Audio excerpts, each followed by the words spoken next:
Hello, good morning, good afternoon, good evening. Ay, ayan na nga. Yan, half day pasok ni Zach. Kaya, ayun at magluto at maghugas ng pinggan. O yan, tara na. Meron kami inihaw na pusit, inihaw na pampano, at saka yung shell.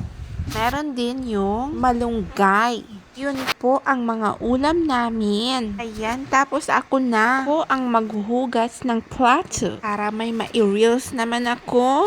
Wala akong ma-reels, day. Para lang ako nababaliw eh. Yan, para matuto ka, hugas ka ng pinggan, yan ang i-reels mo. Sabi ng kapatid ko, yun, si babaeng mapaglinla. At ang sabi ko naman, sige. Ayun, ako nang napaghugas ng pinggan. Pero okay lang, maganda naman eh. Reels na ako, pagod pa ako. Ay, maganda ba yun? Ay, mali.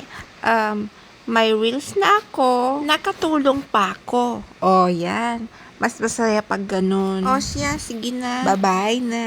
Ang saya-saya naman maghugas ng pinggan. Huwag niyo pong kakalimutan i-share at i-subscribe. Bye! Follow for more!